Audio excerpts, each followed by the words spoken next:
In the winter of 1942, the Americans stepped onto the shores of North Africa, carrying new uniforms, new equipment, and enormous confidence, but very little of what mattered most in war experience. Operation Torch had unfolded in November with bright headlines and political momentum. Yet, beneath the surface, the U.S. Army was still learning how to fight a modern mechanized enemy. Most of the men in the 1st Armored Division had trained on dusty American fields against imaginary opponents, and the infantry of the 34th Division had never faced live German fire. They were well-fed, well-supplied, and optimistic, but they did not yet understand the speed, violence, and precision that characterized the seasoned veterans of the Afrika Korps. Across the desert, Rommel's men had survived the battles of Cyrenaica, Gazala, and El Alamein. They knew how to read the wind over distant dunes, how to mask a column of panzers in morning haze, and how to strike with narrow, concentrated force before the enemy knew what direction the danger was coming from. Rommel himself, even as his health waned and his supply lines stretched thin, understood he was dealing with an opponent that was technically strong but tactically untested. For the Americans, the first weeks in Tunisia brought small clashes that hinted at a truth they did not want to accept. Recon patrols from the 1st Armored returned shaken after being hit by German 88s, firing from ranges they had barely believed possible. Tank crews saw their M3 Lees and early M4 Shermans knocked out by disciplined German gunners who needed only 1 or 2 shots to cripple a vehicle. Infantrymen wrote in letters home that the Germans moved like ghosts, using terrain with a confidence that made American positions feel exposed no matter how carefully they dug in. Yet the American High Command underestimated these warning signs. Lieutenant General Lloyd Fredendall, directing 2nd Corps from a bunker more than 70 kilometers behind the front, believed that dispersed defensive positions and rigid orders would keep his line safe. But his battalion commanders in the field struggled to interpret vague instructions, which often contradicted the realities they faced. Without integrated training, the Americans fought in disconnected pieces: tank units advancing without close infantry support, infantry attacking without coordinated artillery cover, and artillery firing without continuous observation. In contrast, the Afrika Korps functioned like an organism whose parts had fought together for years. When German patrols harassed an American outpost, mortars followed within minutes, and panzers soon appeared to exploit any weakness revealed. The Americans noticed that the Germans rarely attacked blindly. They probed, tested, and struck only when they sensed hesitation. Among the soldiers in the forward lines, a quiet tension grew. They respected their equipment and trusted their fellow men, but they sensed that the coming battles would not resemble the exercises back home. North Africa was not a proving ground. Eisenhower watched these developments with increasing concern from his headquarters in Algiers. As Supreme Commander, he understood that material and manpower alone could not replace experience and doctrine. Reports from the front described confusion under fire, units pulling back without clear orders, and commanders unaware of enemy movements until German armor was already in their rear. Yet Eisenhower also recognized a potential beneath the disorder. The Americans adapted quickly when pushed. They learned from mistakes. They embraced new tactics when properly shown. The problem was not the soldier, it was the system. Meanwhile, German commanders like von Arnim and Rommel saw an opportunity. If they struck the inexperienced 2nd Corps hard enough, they could delay the Allied advance toward Tunisia, disrupt the growing pressure on Axis forces, and perhaps force the Allies into a prolonged campaign that would buy time for reinforcements. By January 1943, Afrika Korps intelligence concluded that the American lines, especially near Fade Pass, were vulnerable, poorly coordinated, and slow to rapid armored thrusts. As the desert nights grew colder and the wind pushed sand across the ridges, the Americans sensed something was coming, even if they could not yet imagine its scale. The Green Army, that had walked ashore with cautious optimism, now stood on the edge of its first true test, one that would determine not only the fate of 2nd Corps, but the future of American participation in the European theater. The road to Kasserine was opening, and the men marching along it had no idea how harsh the lessons ahead would be. Under the pale February sky, the tension along the Tunisian front deepened as German reconnaissance patrols grew bolder, slipping between American outposts with unnerving ease. The young soldiers of Second Corps sensed patterns they could not yet interpret: columns of dust on distant horizons, engines rumbling at odd hours, radio intercepts hinting at movements too coordinated to be routine. On makeshift maps spread across ammunition crates, company commanders tried to track reports from the field, but the picture never quite came together. Orders from headquarters remained vague, emphasizing static defense rather than mobile response, and officers in the line struggled to understand what their superiors intended. Frendendahl had carved the landscape into a maze of lettered sectors, each assigned to subordinate units in ways that ignored natural terrain and disrupted communication. Outposts were scattered across isolated ridges that often could not support one another. When an officer requested permission to reposition his troops into a more cohesive line, the answer from the rear came back clipped and final: hold where you are. Meanwhile, Rommel, who had returned to Tunisia after temporarily yielding command at El Alamein, saw a fleeting chance to regain initiative. His supply situation was poor, his forces battered, but the Americans presented a target too tempting to ignore. He recognized that their armored units moved cautiously, as if still practicing maneuvers in Louisiana, and their infantry often bivouacked in exposed valleys rather than on defensible high ground. He believed that if he could break their confidence early, he might destabilize the entire Allied timetable in North Africa. On February 14th, the storm finally broke.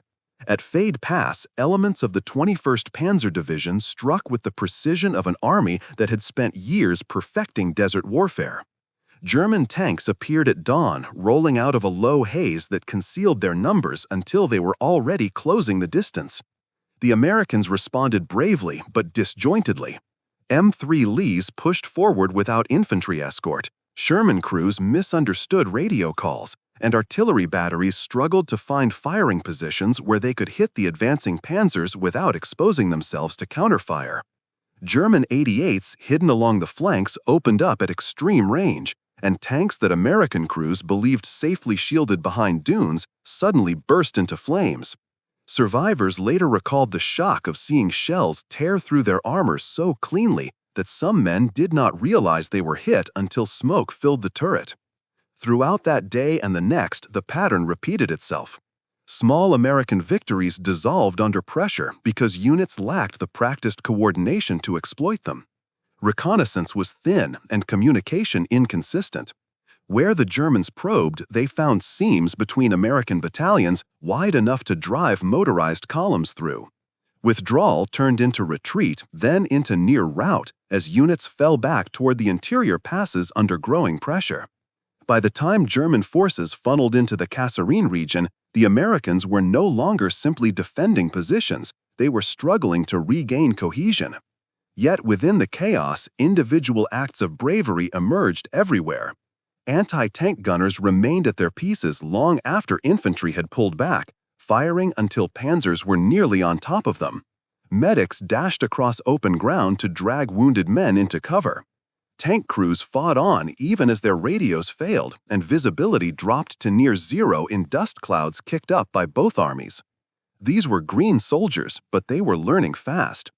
Eisenhower, reading the fragmented reports arriving at Allied headquarters, understood the seriousness of what was unfolding.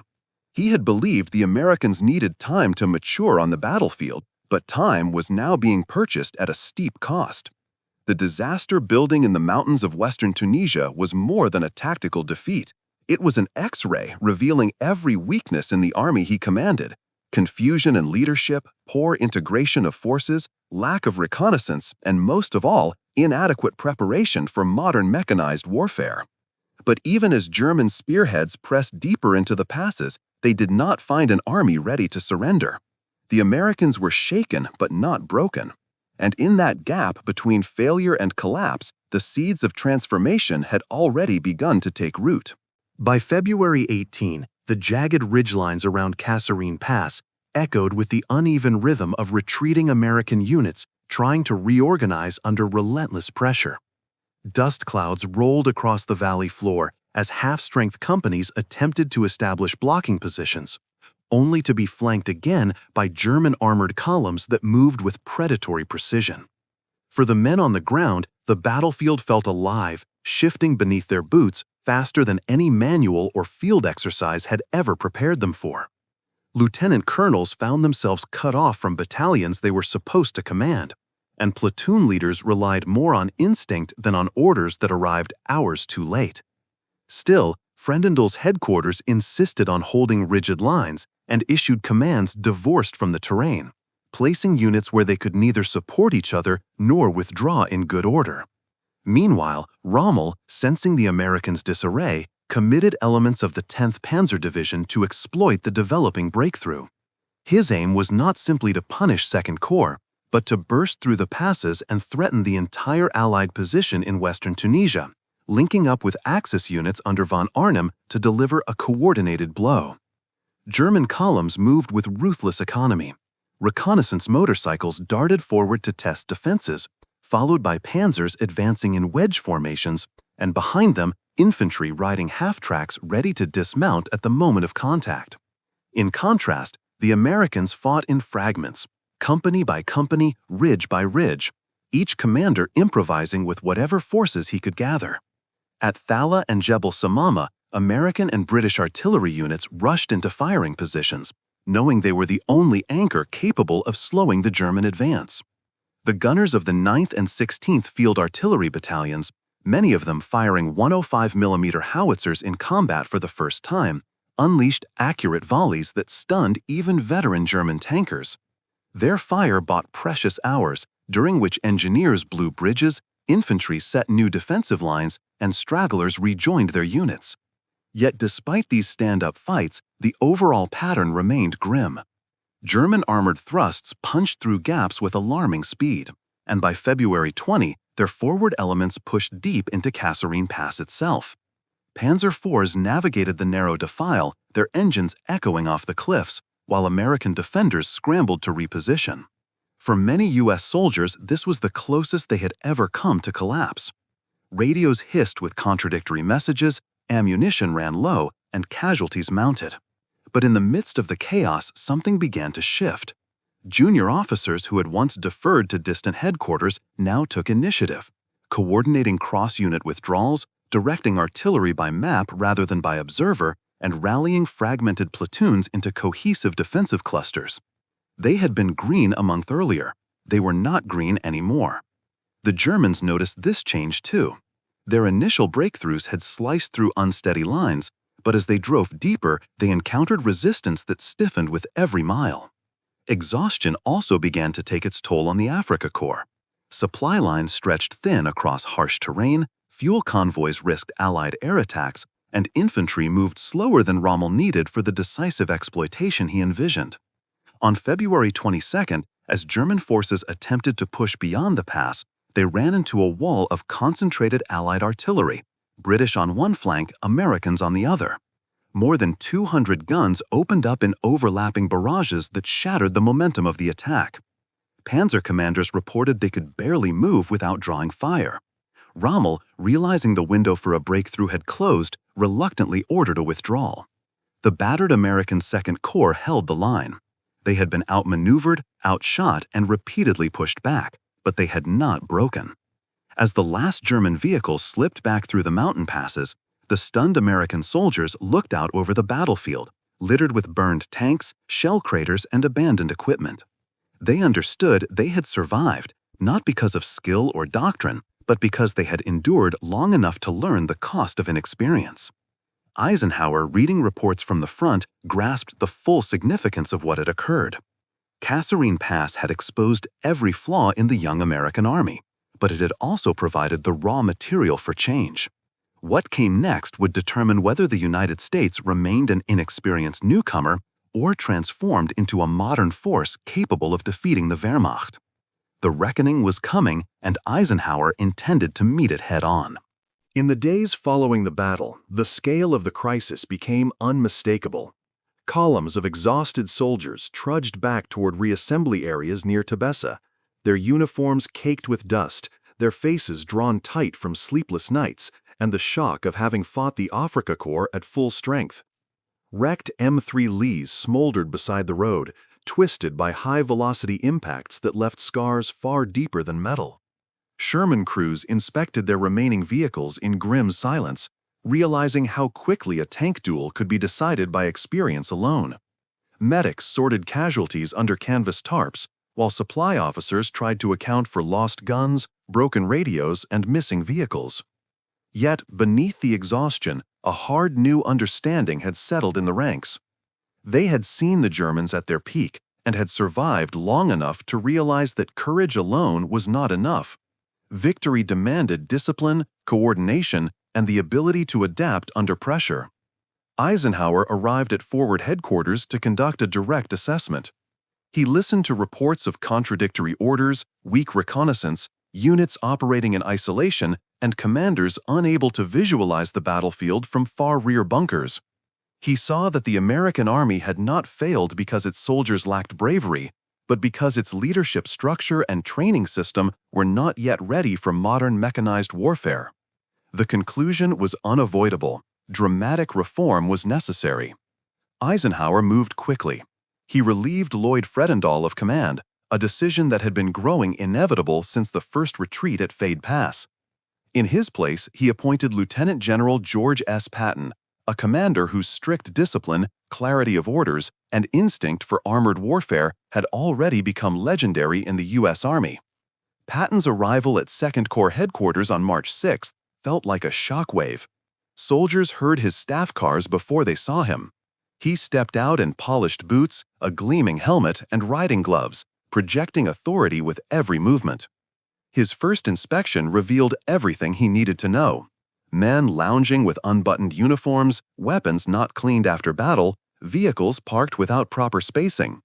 Patton did not tolerate it for a second. He reinstated strict dress codes, daily inspections, and clearly defined chains of command.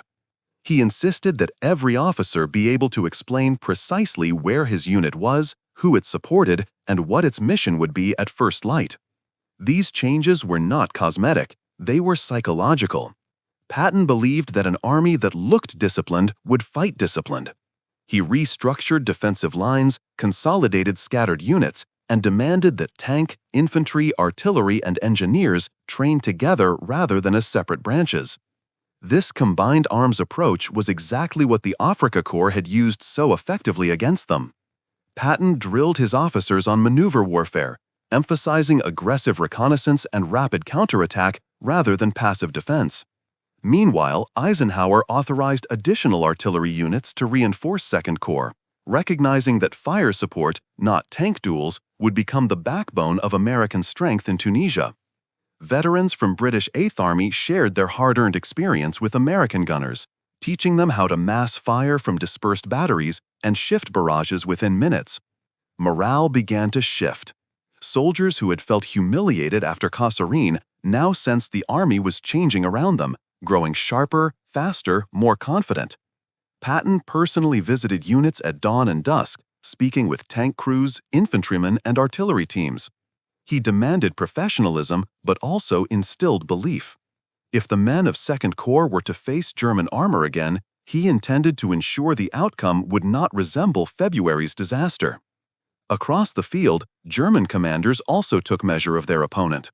Reports from the Afrika Korps warned that the Americans were reorganizing rapidly, adopting British artillery methods and showing better discipline in forward positions. Rommel understood the threat. A well-supplied industrial giant that learned quickly was far more dangerous than an untested one. But by March, Rommel was ill and preparing to depart Tunisia permanently, while Axis supplies dwindled to a trickle. The window for decisive action was closing. For the Americans, the question was no longer whether they could recover, but how fast. And in the growing heat of the Tunisian spring, as engines were repaired, trenches reinforced, and training resumed at a furious pace, it became clear that the army taking shape under Patton and Eisenhower bore little resemblance to the one that had stumbled into the jaws of Kasserine Pass. A transformation had begun, one that would soon be tested in the sands east of El Ghoutar. The transformation was visible everywhere by late March. In the scrublands east of Gafsa, soldiers of 2nd Corps trained from first light until the desert winds turned cold again, running live fire exercises that forced infantrymen to advance under the thunder of their own artillery, something unthinkable only weeks earlier. Tank crews practiced bounding maneuvers with Sherman after Sherman racing forward, firing, then peeling back while another platoon took its place. Engineers rehearsed rapid mine clearing, while liaison officers coordinated with fighter-bomber squadrons newly assigned to support ground forces. Patton demanded speed, clarity, and above all, coordination. No unit was to move without knowing who covered its flanks, what artillery would support it, and how reconnaissance would keep the Germans from repeating the surprise thrusts that had shattered them before. The men felt the change in themselves. Letters home shifted from uncertain descriptions of the enemy's skill to confident reflections on their own growing competence. Artillerymen took pride in their new precision, massing 105mm and 155mm guns onto single grid squares with frightening accuracy. Infantry platoons learned to use terrain the way the Germans had, using folds in the ground to disappear from sight until the moment of contact. Tankers drilled until they could load shells by touch alone in the dark. They were no longer green troops. They were becoming an army. The Germans saw the shift before they ever met the Americans again in battle. Patrols reported that U.S. outposts were now arranged in depth rather than scattered piecemeal. Counter-reconnaissance was aggressive, and American artillery responded in minutes rather than hours. The Afrika Korps had expected a shaken opponent recovering slowly. What they found instead was a force preparing through exhaustion and discipline to strike back. That opportunity came at El Guitar, a narrow valley stretching between steep ridges where Patton positioned his forces to block the advance of the veteran 10th Panzer Division. On March 23rd, German armor rolled forward, confident from past victories. But instead of disorganized lines, they encountered a defense constructed with mathematical precision. As the 1st Panzer IVs entered the valley, the ground erupted. More than 60 American guns opened fire in perfectly timed barrages. Forward observers hidden along the ridges adjusted the fire with uncanny speed. Tank after tank was caught in kill zones mapped out days earlier. German officers reported that they had driven into a trap, an American artillery system more coordinated than anything they had previously faced in Tunisia. Infantrymen of the 1st Infantry Division, the Big Red One, fought with new discipline, holding their fire until German units closed to effective range, then launching counterattacks supported by tanks and anti-tank guns. The chaotic retreats of Kasserine were gone, replaced by deliberate movements, planned fields of fire, and tight communication. By midday, the valley was choked with smoke from burning German vehicles. The 10th Panzer Division withdrew, leaving behind destroyed tanks, scattered infantry, and a stunned realization that 2nd Corps had become something else entirely. Patton, observing from a forward command post, remained stern even in success. "This is only the beginning," he told his staff. "We will not stop until Tunisia is finished." And indeed, Tunisia was nearing its end. As April turned into May, the combined pressure of British 1st Army, British 8th Army advancing from the southeast, and the now hardened American 2nd Corps squeezed Axis forces into an ever-shrinking pocket around Tunis and Bizerte. German and Italian troops fought stubbornly, but were outnumbered, outgunned, and cut off from reinforcements by Allied naval and air superiority. The Americans pushed through strongpoints with confidence unimaginable 2 months earlier. Infantry companies advanced behind creeping barrages while Sherman tanks flanked fixed positions. What had once been a clumsy army was now an instrument that understood how to apply pressure with precision. On May 13, 1943, the last Axis forces in North Africa, more than 250,000 German and Italian troops, surrendered. The Afrika Korps, once feared for its maneuver warfare genius, ceased to exist as an operational force. For the Americans, victory in Tunisia was more than a triumph of arms. It was a transformation forged in the harshest classroom possible. Kasserine Pass had exposed every weakness, but it had also provided the spark for rebirth. Eisenhower's reforms, Patton's discipline, improved training, and above all, the determination of thousands of ordinary soldiers had remade the U.S. Army into a force capable of facing and eventually defeating the Wehrmacht in Europe. As the dust settled over the ruins of Tunis, veterans of Second Corps looked back on the narrow mountain gap where their baptism of fire had begun. They understood now that their early defeat had not defined them. It had prepared them. The long road to Sicily, Italy, Normandy, and ultimately Germany began in those unforgiving passes of Tunisia, where an inexperienced army learned through blood and persistence how to become a modern fighting force.